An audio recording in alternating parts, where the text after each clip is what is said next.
Hello student, welcome to back my YouTube channel tech life study में आपका स्वागत है। फ्रेंड, आज हम ट्वेल्थ क्लास का देख सकते हैं। फ्रेंड, 2023 का क्लास शुरू कर दिया गया है। आज हम लोग तीसरा चैप्टर पढ़ने वाले हैं। तो चलिए आज चैप्टर नंबर 3 का सारांश लेकर आए हैं। फ्रेंड, अगर आप 1-2 नहीं देखे हैं तो हमारे चैनल में जाकर देख सकते हैं, वहां पर इसका वीडियो प्रोवाइड करवा दिया गया है। तो फटाफट वीडियो को लाइक करके शेयर कर दे। और हमारे चैनल पर पहली बार विजिट कर रहे हैं फ्रेंड, तो चैनल को सब्सक्राइब करके बेल आइकन प्रेस करना ना भूले। तो चलिए, संपूर्ण क्रांति, जो लेखक है फ्रेंड जयप्रकाश नारायण जी, देख सकते हैं लेखक जयप्रकाश नारायण जी हैं। तो चलिए चैप्टर नंबर 3 हिंदी का क्लास 2023 के लिए शुरू कर दिया गया है फ्रेंड। तो चलिए वीडियो को लाइक करके शेयर कर दें, और हमारे चैनल पर पहली बार विजिट कर रहे हैं फ्रेंड, तो चैनल को सब्सक्राइब करके बेल आइकन प्रेस करना ना भूले। तो चलिए, संपूर्ण क्रांति लेखक है जयप्रकाश नारायण। तो चलिए इनका परिचय के बारे में देखेंगे। तो चलिए देख सकते हैं जयप्रकाश नारायण जी का परिचय देखते हैं। तो इनका जन्म 11 अक्टूबर 1902 को हुआ था। जयप्रकाश नारायण जी का जन्म 11 अक्टूबर 1902 को हुआ था, और इनकी निर्धन हुआ था देख सकते हैं जो 8 अक्टूबर 1979 को हो गया था। तो चलिए, इनका जन्म स्थान सिताब दियरा उत्तर प्रदेश में हुआ था। उत्तर प्रदेश के बलिया और बिहार के सारण जिले में फैला है। देख सकते हैं सिताब दियरा उत्तर प्रदेश पड़ता, जो बलिया के बिहार के सारण जिले में फैला हुआ है। तो चलिए फ्रेंड, वीडियो को लाइक कर दे, और हमारे चैनल पर पहली बार विजिट कर रहे हैं फ्रेंड, तो चैनल को सब्सक्राइब करके बेल आइकन प्रेस करना ना भूले। तो चलिए, माता पिता, माता का नाम फूलरानी एवं पिता का नाम हरशिव दयाल, देख सकते हैं हरशिव दयाल, और पत्नी का नाम प्रवती देवी। तो चलिए देखते हैं फ्रेंड, देख सकते हैं इन्हें भारत रत्न से भी सम्मानित किया गया था। तो उनको 1965 में मैग्सेसे पुरस्कार मिला था, मैग्सेसे पुरस्कार मिला था, देख सकते हैं। और इन्हें 1998 में भारत रत्न पुरस्कार से सम्मानित किया गया था। किनको? तो जयप्रकाश नारायण जी को। तो चलिए इनका जो लिखा हुआ है संपूर्ण क्रांति, तो चलिए उसको सारांश देखते हैं फ्रेंड। तो चलिए वीडियो में बने रहे फ्रेंड, देख सकते हैं सारांश है।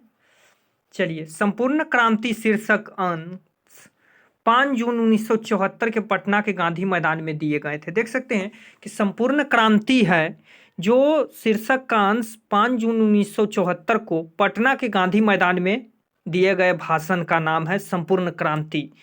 यह गांधी मैदान में दिया गया था फ्रेंड। जो कौन दिए थे? जयप्रकाश नारायण जी दिए थे। जयप्रकाश नारायण के ऐतिहासिक भाषण है। जयप्रकाश नारायण जी का सबसे ऐतिहासिक भाषण 5 जून 1974 को बिहार में पटना के गांधी मैदान में दिया हुआ एक ऐतिहासिक भाषण है। जो चलिए देख सकते हैं,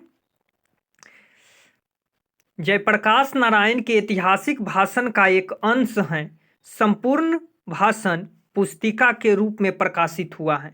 देख सकते हैं कि संपूर्ण भाषण है जो पुस्तिका के रूप में प्रकाशित हुआ है, जो 12th क्लास में है फ्रेंड। हिंदी का बुक चैप्टर नंबर 3 है। संपूर्ण क्रांति में इनका जो भाषण है वह पूरा प्रकाशित किया गया है। तो चलिए देख सकते हैं क्या कहते हैं कि अपने भाषण में जयप्रकाश नारायण ने युवाओं को संकेत देते हुए कहा है। देख सकते हैं कि जयप्रकाश नारायण जी अपने भाषण में क्या कहते हैं कि हम स्वराज तो मिल गया, हमें तो स्वराज मिल गया, लेकिन सुशासन के लिए हमें अभी काफी संघर्ष करना होगा। देख सकते हैं कि जयप्रकाश नारायण जी अपने भाषण में कहते हैं कि हमें स्वराज तो मिल गया, लेकिन सुशासन के लिए हमें अभी काफी संघर्ष करना है।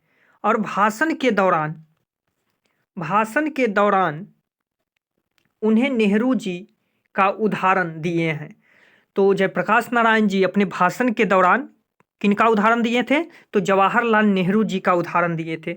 नेहरू जी कहते हैं कि सुशासन के लिए देश की जनता को अभी मीलों जाना है। देख सकते हैं नेहरू जी क्या कहते थे कि सुशासन के लिए देश की जनता को अभी मीलों जाना है। देख सकते हैं वह क्या कह रहे हैं। वह आगे कहते हैं कि मेरे भाषण में संपूर्ण क्रांति के विचार होंगे, जिन पर आपको अमल करना होगा। देख सकते हैं कि जयप्रकाश नारायण जी कहते हैं कि मेरे भाषण में जो क्रांति के विचार होंगे, जिन पर आपको अमल करना होगा, लाठी खानी होगी, और यह संपूर्ण क्रांति है। देख सकते हैं कि जयप्रकाश नारायण जी कहते हैं कि जिन पर आपको अमल करना होगा और लाठी खानी होगी, और यह संपूर्ण क्रांति है। और वैसे ही जो हमारे भगत सिंह लाना चाहते थे। देख सकते हैं कि उन्होंने भगत सिंह जी का भी उदाहरण दिए थे। कौन? तो जयप्रकाश नारायण जी, कि वैसे ही जैसे भगत सिंह लाना चाहते थे। स्वराज से जनता कराह रही है, स्वराज से जनता कराह रही है। और देख सकते हैं भूख, महंगाई और भ्रष्टाचार, भ्रष्टाचार, रिश्वत, अन्याय। देख सकते हैं जो जयप्रकाश नारायण जी हैं किस पर आवाज उठा रहे थे, तो देख सकते हैं कि वह स्वराज से जनता को कराह रही है कि भूख, महंगाई और भ्रष्टाचार, रिश्वत, अन्याय, इस सब देखकर देख सकते हैं, इस सब को देखकर जो जयप्रकाश नारायण जी हैं वह इन्हीं बात के लिए अपने विचार को प्रस्तुत किए थे। तो चलिए वीडियो में बने रहे फ्रेंड, लाइक करें और शेयर करें, और हमारे चैनल पर पहली बार विजिट कर रहे हैं फ्रेंड तो चैनल को सब्सक्राइब करके बेल आइकन प्रेस करना ना भूलें। तो चलिए, यही आज यहाँ फैला हुआ है, यही आज यहाँ फैला हुआ है, शिक्षा पाकर व्यक्ति ठोकर खाता फिर रहा है। देख सकते हैं कि जो सरकार की जो भ्रष्ट नीतियां हैं उन्हीं को देखते हुए जयप्रकाश नारायण जी बताते हैं कि देख सकते हैं कि उस समय भी भ्रष्टाचारी था और आज भी भ्रष्टाचारी है। देख सकते हैं जिनके पास पैरवी है, पैसा है, उन्हीं को शिक्षा कितना ही काहे न कठोर शिक्षा प्राप्त कर लें, लेकिन उसे ठोकरे ही खाना पड़ रहा है। जैसे उस समय था आज बिल्कुल भी वैसा ही है।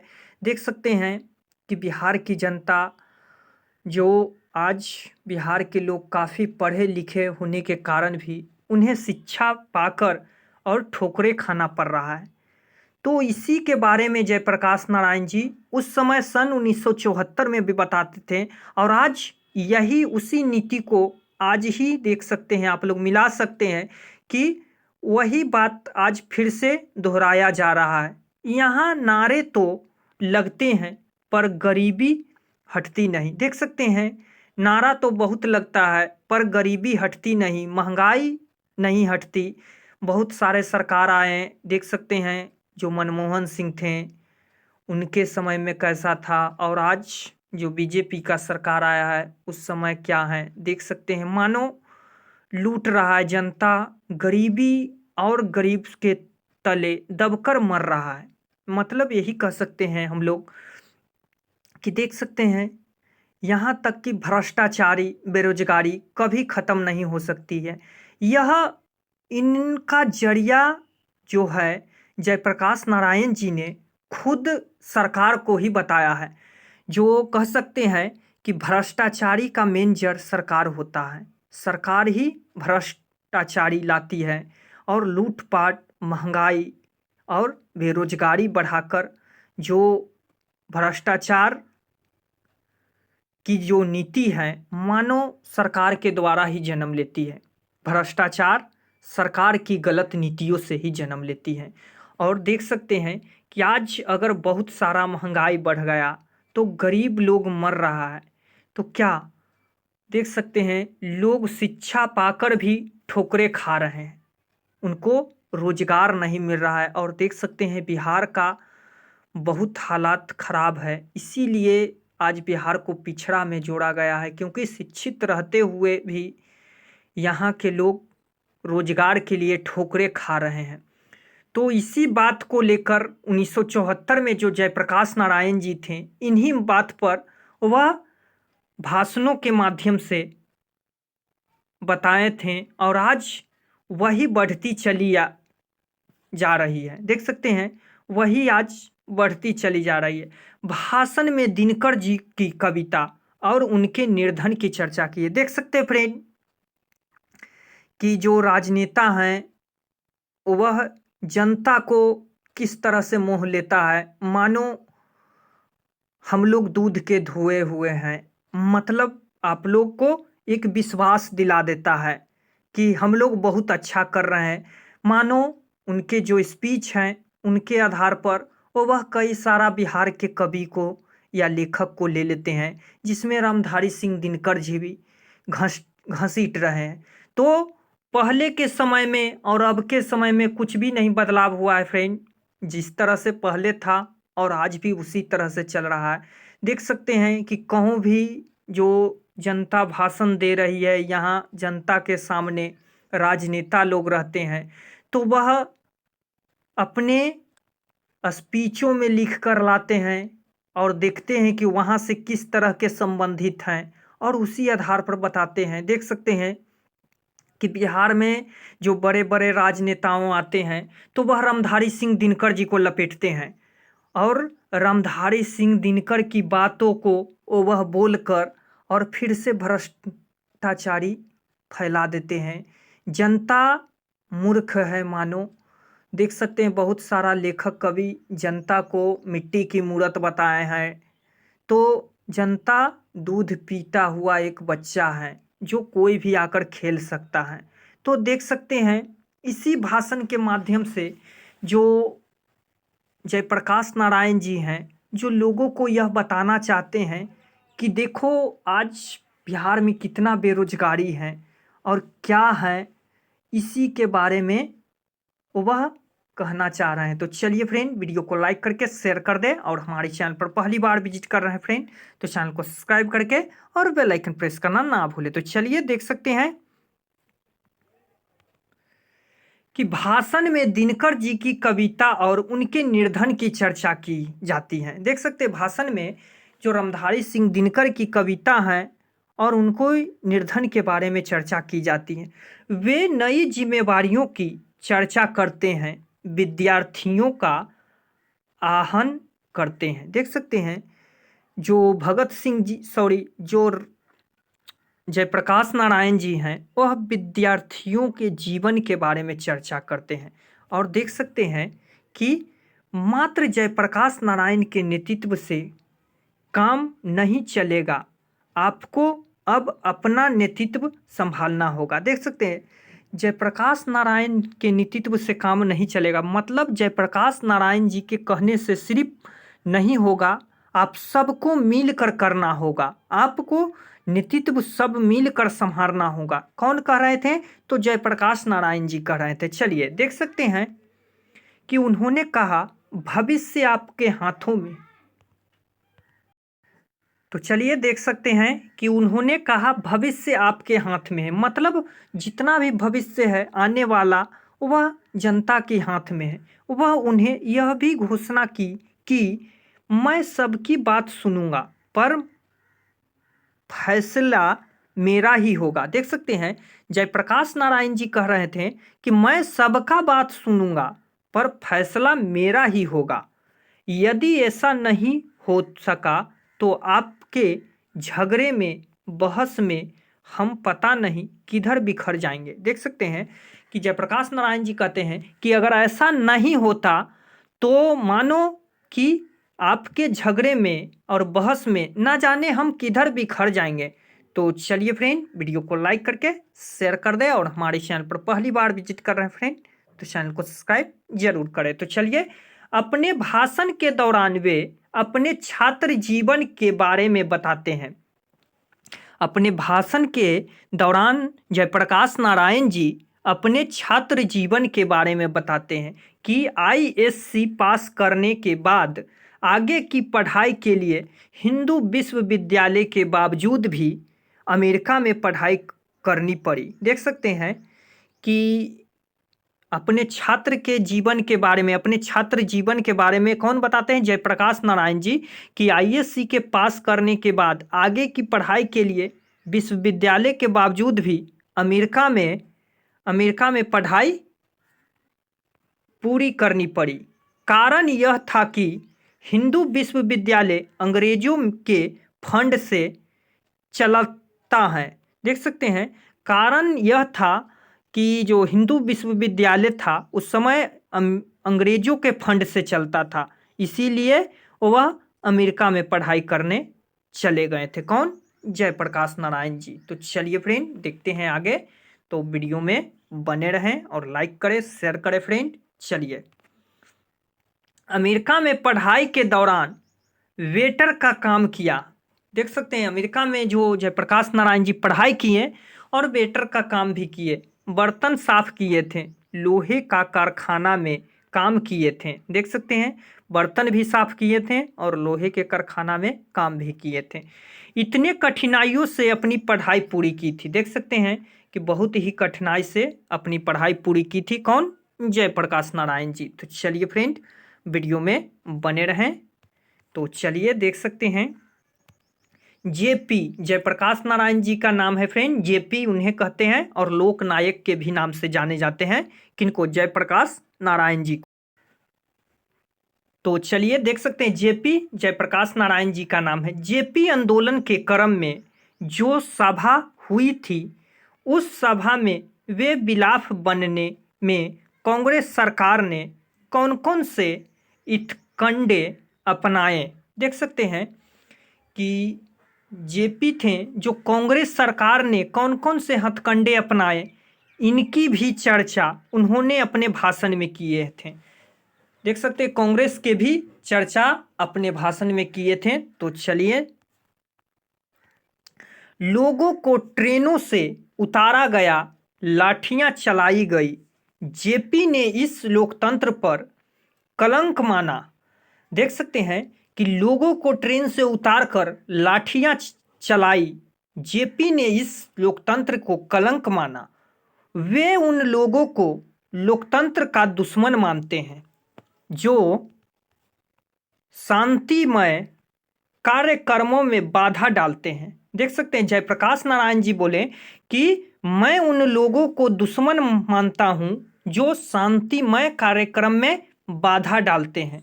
वे इंदिरा जी की चर्चा करते हैं। वे इंदिरा जी की चर्चा करते हैं। उनके अनुसार उनकी लड़ाई किसी व्यक्ति से नहीं, बल्कि गलत नीतियों से और गलत सिद्धांतों से है। देख सकते हैं कि जो जयप्रकाश नारायण जी बोल रहे हैं कि हमारी लड़ाई सरकार से नहीं, बल्कि इस सिस्टम से है जो गलत नीतियों के साथ चल रहा है, और इस सिस्टम के अनुसार हम खड़ा है। हम किसी के अनुसार खड़ा नहीं है, बल्कि हमें लड़ाई सरकार से नहीं, बल्कि सिस्टम से है। और इसी गलत नीतियों को वह सुधारने की बात कहते हैं। बोलते हैं कि सरकार किसी का भी हो, हमें उससे कोई मतलब नहीं है।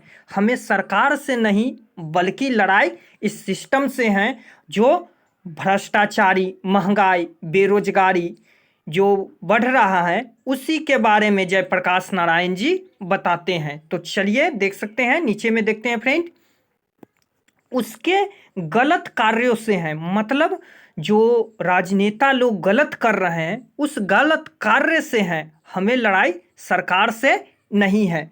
अपने ऐतिहासिक भाषणों में उन्होंने स्पष्ट कर दिया था, अपने जो ऐतिहासिक भाषण है उसमें उन्होंने स्पष्ट कर दिया था कि वे संपूर्ण संपूर्ण का क्रांति का आंदोलन के नेतृत्व के, देख सकते हैं, संपूर्ण क्रांति के नेतृत्व के संबंधों में जयप्रकाश नारायण का विचार था।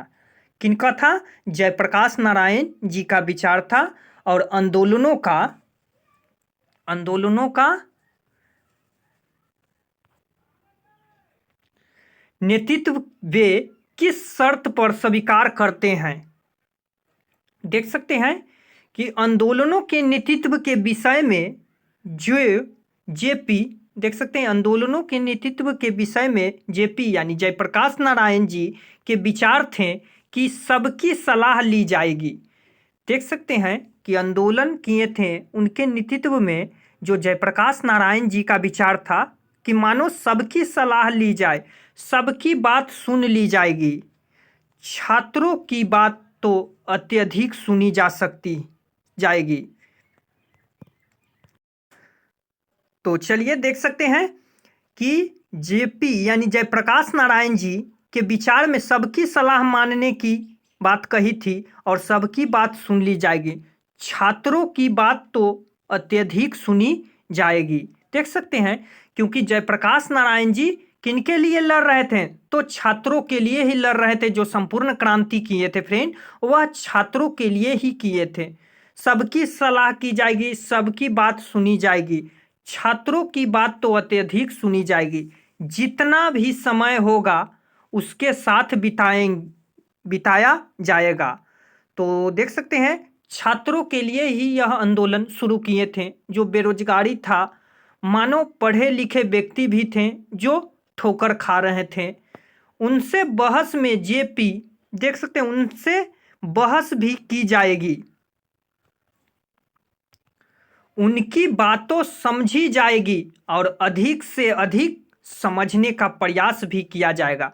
देख सकते हैं जनता की जो बात है वह सुनने के लिए तैयार थे। कौन? जयप्रकाश नारायण जी। और छात्र की बात ही भी सुनने के लिए वह तैयार थे और वह अधिक से अधिक समझने का प्रयास करेंगे। तो कौन बोल रहे थे? यह जयप्रकाश नारायण जी कह रहे थे। जन संघर्ष समिति की बात भी सुनी जाएगी, जन संघर्ष की समिति के बात भी सुनी जाएगी और समझी जाएगी पर फैसला मेरा ही होगा। देख सकते हैं जयप्रकाश नारायण जी बोल रहे थे कि बात सभी को सुनी जाएगी लेकिन फैसला मेरा रहेगा, सब इस फैसले को मानना होगा, सबको। देख सकते हैं जो सबको इस फैसले को मानना होगा, आप भी मानना होगा, आपको भी मानना होगा। यहां तक बात साफ है,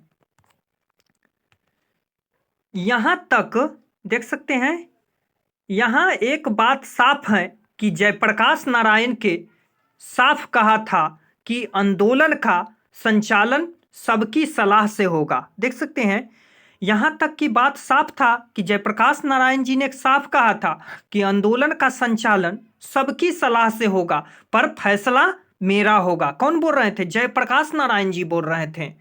तो चलिए देख सकते हैं जहां की बहस भी होगी पर अंतिम फैसला उन्हीं का होगा। यदि यह नहीं हो सका तो पता नहीं हम किधर बिखर जाएंगे। देख सकते हैं बहस भी होगा पर अंतिम फैसला वही होगा जो हम बोलेंगे। कौन बोल रहे थे? जयप्रकाश नारायण जी बोल रहे थे। चलिए, बापू और नेहरू की किस विशेषताओं का उल्लेख जेपी ने अपने भाषण में किया है? बापू और नेहरू का उल्लेख जेपी ने अपने भाषण में किया है। जयप्रकाश नारायण जी यह स्पष्ट कहते हैं जो काम गलत हैं, जो काम गलत हैं, जो काम गलत होंगे उनकी नीतियां गलत होगी।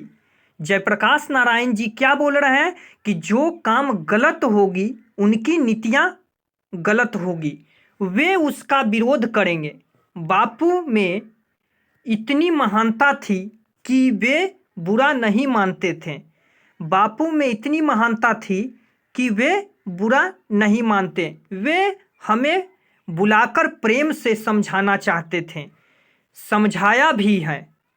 जवाहरलाल बड़े भाई थे, जवाहरलाल बड़े भाई थे, वे उनको भाई ही कहते थे, उनका बड़ा स्नेह उनके ऊपर था। वे जयप्रकाश नारायण जी को मानते भी काफ़ी थे। देख सकते हैं काफ़ी मानते थे जयप्रकाश नारायण जी को। जयप्रकाश जी को उनका बड़ा आदर करते थे और उन्हें भी जयप्रकाश जी के आलोचनाओं का बुरा नहीं है। चुनाव सुधार के बारे में जयप्रकाश नारायण जी का प्रमुख सुझाव क्या है? देख सकते हैं चुनाव के सुधार में जयप्रकाश नारायण जी का सुझाव क्या है, तो उन सुझावों से आप कितना सहमत हैं, उनके सुझावों से आप कितना सहमत हैं। तो चलिए नीचे में देखते हैं कि किस तरह से चुनाव का जो सहमत किए थे जयप्रकाश नारायण जी। तो चलिए, जयप्रकाश नारायण जी मानते हैं कि आज हम मतदान को केवल इतना अधिकार ही प्राप्त है कि वह चुनाव में अपना मतदान कर पाता है, पर मतदान प्रक्रिया न हो तो स्वच्छ और न स्वतंत्र होती है। देख सकते हैं, चुनाव में मतदान अधिकार के पश्चात वह प्रक्रिया स्वच्छ और स्वतंत्र होती है। न उम्मीदवारी का चयन में मतदाताओं का हाथ रहता है और अपने चुनाव के बाद अपने प्रतिनिधि पर उनका कोई अंकुश नहीं रहता है। जयप्रकाश जी इसमें परिवर्तन चाहते हैं,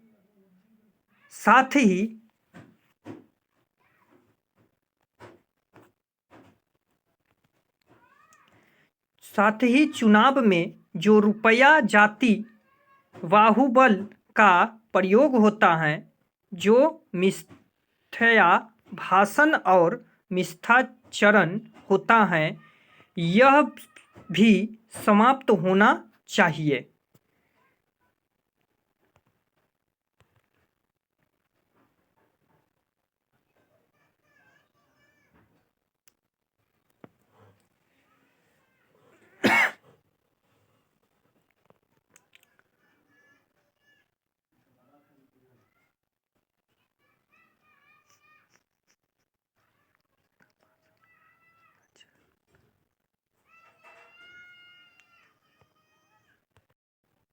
तो चलिए देख सकते हैं कि जातिवाद और बाहुबली का प्रयोग कर जो चुनाव जीतते हैं, उनके बारे में जयप्रकाश नारायण जी कहते हैं कि यह सब समाप्त होना चाहिए। दिनकर जी के निर्धन कहाँ और किन परिस्थितियों में हुआ था? दिनकर जी का निर्धन था जो कहाँ और किन परिस्थितियों में हुआ था? तो चलिए यहाँ पे जो देख सकते हैं दिनकर जी हैं कि दिनकर जी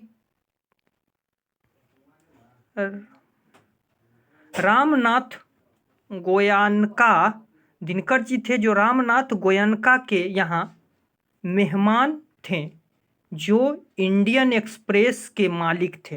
रामनाथ गोयनका जी थे जो इंडियन एक्सप्रेस के मालिक थे। रात को दिल का दौरा पड़ा और 3 मिनट में उनको अस्पताल पहुंचाया गया। गोयनका जी ने उन्हें विलिगडन नर्सिंग होम में भर्ती कराया था। किनको? रामधारी सिंह दिनकर जी को। सारा इंतजाम था वहाँ पर, सभी डॉक्टर सब तरह के औजार लेकर तैयार थे, लेकिन दिनकर जी के हार्ट फिर से जिंदा नहीं हो पाया। देख सकते हैं, सारी डॉक्टर को रहते हुए दिनकर जी की निर्धन हो गई। वहीं उनका निर्धन हो गया। जयप्रकाश नारायण कम्युनिस्ट पार्टी में क्यों नहीं शामिल हुए? जयप्रकाश नारायण जी थे जो कम्युनिस्ट पार्टी में क्यों नहीं शामिल हुए?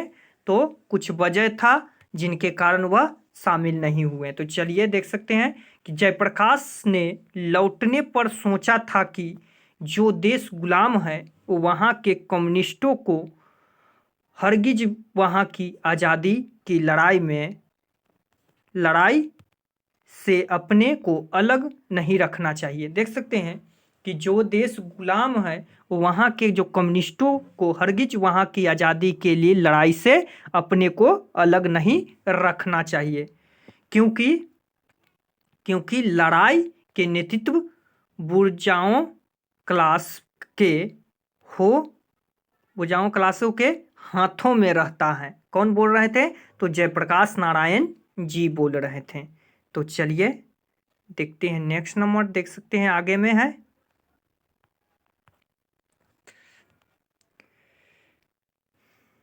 हाथों में रहता है, पूंजीपतियों के हाथों में होता है, अतः कम्युनिस्टों को अलग नहीं रहना चाहिए। पूंजीपतियों के हाथों में होता है लेकिन कम्युनिस्टों को अलग नहीं होना चाहिए। जो जेपी देख सकते हैं जेपी स्वतंत्र के दीवाने थे। जेपी जयप्रकाश नारायण जी स्वतंत्रता के दीवाने थे। वे आज़ादी चाहते थे। उनकी उस समय आज़ादी के लिए कांग्रेस ही कर रही थी। देख सकते हैं, आज़ादी के लिए संघर्ष कांग्रेस ही कर रही थी। अतः उन्होंने उनके साथ स्वतंत्रता संग्राम लड़ना प्रारंभ कर दिया। अतः उन्होंने साथ में स्वतंत्रता संग्राम लड़ना प्रारंभ कर दिया। जयप्रकाश नारायण के छात्र जीवन और अमेरिका प्रवास का परिचय दे। इस अवधि में कौन कौन सी बातों को आप प्रभावित करती हैं? तो चलिए देख सकते हैं, नीचे में कुछ हैं। वे बताते हैं कि 1921 जनवरी के मास में पटना कॉलेज में आईएमसी के छात्र देख सकते हैं, आईएससी के छात्र थे 1921 में। कौन? जयप्रकाश नारायण जी पटना कॉलेज के आईएससी के छात्र थे। अन्य छात्र भी थे। सबने ही एक साथ गांधी जी के आहन पर असहयोग किया था। सबने गांधी जी के आहन पर वह असहयोग किया था। फिर 1.5 वर्ष पढ़ाई ठप रही। वे साइंस के छात्र थे, अतः उन्हें फूलदेव सहाय वर्मा के पास भेजा गया। और देख सकते हैं, वहाँ प्रयोगशाला में कुछ प्रयोग करके उसने कुछ सीख जाए। जयप्रकाश नारायण जी हिंदू विश्वविद्यालय में प्रवेश हेतु तैयार नहीं थे, क्योंकि देख सकते थे, विश्वविद्यालय को सरकारी मदद मिलती थी। फिर उन्होंने बिहार विद्यापीठ में आईएससी की परीक्षा दी और पास भी हो गए। अमेरिकी प्रवास। पिताजी मात्र देख सकते हैं, रेगुलेट असिस्टेंट, देख सकते हैं, पिताजी मात्र रेवेन्यू असिस्टेंट थे। उनके ऐसी हैसियत नहीं थी कि जेपी को अमेरिका भेज जा सकें। उनके पिताजी रेवेन्यू असिस्टेंट थे, जो उनकी इतनी भी हैसियत नहीं थी कि जेपी को अमेरिका भेजा जा सके। पर जेपी ने सुना था कि अमेरिका में मजदूरी करके भी लड़के पढ़ सकते हैं। जेपी ने सुना था कि अमेरिका में मजदूरी करके भी लड़के पढ़ सकेंगे हैं। अतः वह अमेरिका गए, पर यह बात उनके व्यक्तियों को नहीं भाई, क्योंकि उत्कृष्ट राष्ट्र चेतना के यह विपरीत था। उन्होंने अमेरिका के दलाल बताया गया। वहाँ उन्हें बागानों में काम किया। उन्होंने बागानों में काम किया जिस समय वे यूनिवर्सिटी में पढ़ रहे थे। छुट्टियों में काम करके इतना कमा लेते थे कि बड़े मज़े से खा पी कर कुछ बचा भी लेते थे। कौन? जयप्रकाश नारायण जी अमेरिका गए थे, तो वहाँ बागानों में काम कर वह खा पी कर कुछ बचा भी लेते थे। कुछ कपड़े हेतु, कुछ फीस के लिए, बाकी हर दिन 1 घंटा रेस्तरां में, देख सकते हैं, बाकी हर दिन 1 घंटा रेस्टोरेंट में, होटल में या तो बर्तन धोए और वेटर का भी काम किए करते थे। जयप्रकाश नारायण जी देख सकते हैं 1 घंटा रेस्टोरेंट होटल में भी काम करते थे, बर्तन धोते थे और वेटर का काम करते थे। कहाँ? अमेरिका में। जब बीए पास किए, स्कॉलरशिप मिलने लगी। फिर 3 माह बाद डिपार्टमेंट के असिस्टेंट थे।